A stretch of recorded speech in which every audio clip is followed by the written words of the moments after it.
guys, so this is going to be a little bit of a different video. It's about relationships and religion. Now, it's not exactly what you probably think it's going to be. Most people probably assume that it's going to be something about me talking about dating someone who has a different belief system than you, and that's nothing to do with this video.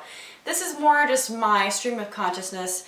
This weekend, as you can see, I'm not at my place. I'm in Florida. I went to a friend's wedding today, and as amazing as it was, it did also remind me of my failed marriage, which is a shitty thing to think about, but at the same time, I feel like I've been away from it long enough, it's been over long enough, I've been over it for long enough for it not to really affect me, and because of that, I'm able to kind of psychoanalyze in a way, the way that I thought, my thought processes going through that period of time, and it made me think of certain things that I thought were kind of interesting and worthy of making a video.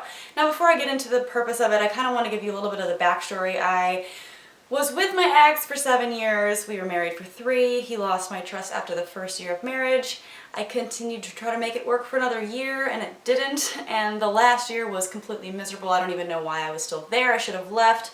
We didn't even talk. We fought all the time. We slept in separate beds. It's like we didn't even know each other, and it was awful. It was horrible. So why would I stay in a relationship like that? Why does anyone stay in shitty relationships? Why stay with someone who puts you down, who makes you feel like shit, who belittles you, who isn't supportive of you, and even worse, why stay with someone who cheats on you? Because at that point, the entire relationship is based off of lies. You have evidence, you have proof that it's all a lie, but a lot of people stay. They choose to bury their head in the sand and pretend like everything's perfect when it's not, and they have evidence that it's not. Now, it's important to say that a lot of times people in relationships will overanalyze things. They will think too far in one direction about something, and that's not good either, because you're starting to create problems in your mind that might not necessarily exist.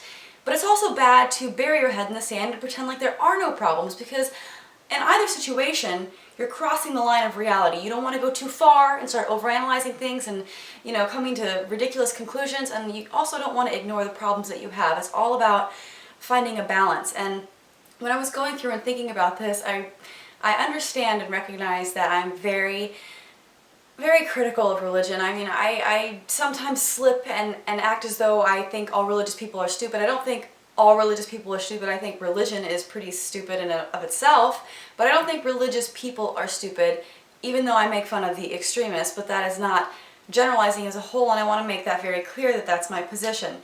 But I say slip because it is unintentional. I don't think all religious people are stupid. I was religious for a long time. My family was religious for a long time. A lot of my close friends are still religious, along with my family. So I don't think that. But it's important because a lot of people say that they have this relationship with God. They have almost this relationship with religion that is, in my opinion, comparable to a relationship with someone who is treating you poorly. Because you have no reason to stay with them, but you do it anyways. And my biggest question for this video is why? Why stay with someone? Why stay in a toxic relationship or in a toxic situation? And the answer is fear. People are scared to death. They're scared to be alone. If it's a relationship, they're afraid to be alone during their lifetime. If it's religion, they're afraid that there's not going to be anything there for them when they die. Or their fear of being hurt. If you're in a relationship and someone's physically abusing you, there could be that. Or if it's religion, there's fear of going to hell and suffering forever.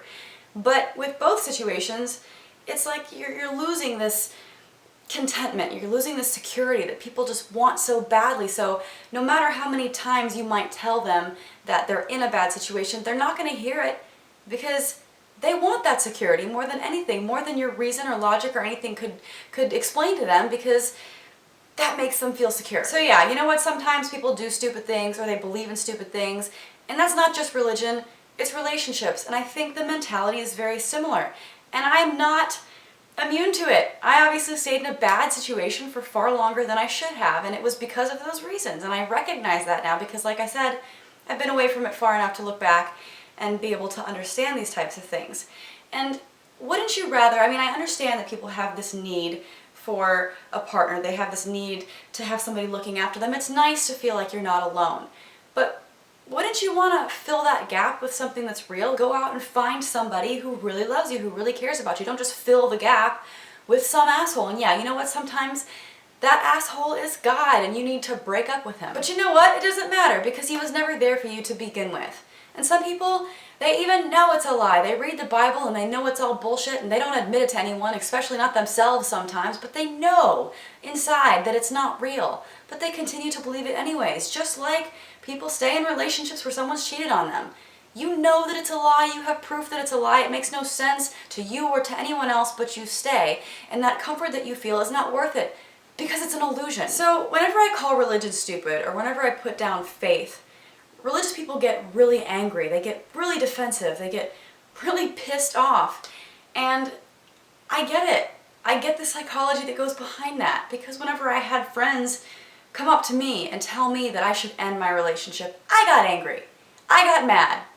Because how dare you? You know, how dare you interfere with my life? How dare you interfere with my happiness? How dare you try and take that security from me? How dare you? You get very defensive. You get angry. You want to protect what you have because you think you have something when you really don't. You have a pile of shit and you're protecting it. And as much as you want to stay in this dream world that you created, eventually you're going to realize that it was more comparable to a nightmare, and then you're going to do what I did. You're going to call up all your friends who you alienated because you were pissed at them for telling you the truth, and thank them for being one of the very few people in your life who were actually honest with you and were willing to take the hit for being that honest person, because it's not easy. It's not easy to tell somebody something that you know they don't want to hear because you know that they deserve the truth. And that's something very hard to do, and it's something that I feel like I'm doing every day on my YouTube videos, and I know a lot of people don't receive it well, but I have all the best intentions, and that's, I feel like, a big reason why I get the negative feedback that I get, because how dare I try to take something from you? But I've had good experiences with it. I've had people write me and say that they've hated me, and then something went off in their mind, a light bulb turned on, and then they were thankful that I at least got them to start thinking about it. And as much as I hated you before, now I kind of see your points, and it's great that you're doing what you're doing, and yada yada yada. I mean, it's like what I did. I called up my friends and I was like, sorry, you were right, and thanks for trying to help me and being honest, because nobody else would do it. Everybody just wanted to sugarcoat things and let me live in my alternate reality that was actually much worse than the freedom that you experience whenever you're not burdened by a terrible relationship. But I do want to make one distinction here. Whenever you're in a relationship with an actual person, it's different than religion because they're an actual person. And real people aren't always easy to get along with. Relationships are hard, so if you find somebody that you connect with, that you love, that you have things in common with, that you can have fun with, you should try to make it work, because every relationship has problems, nothing is perfect.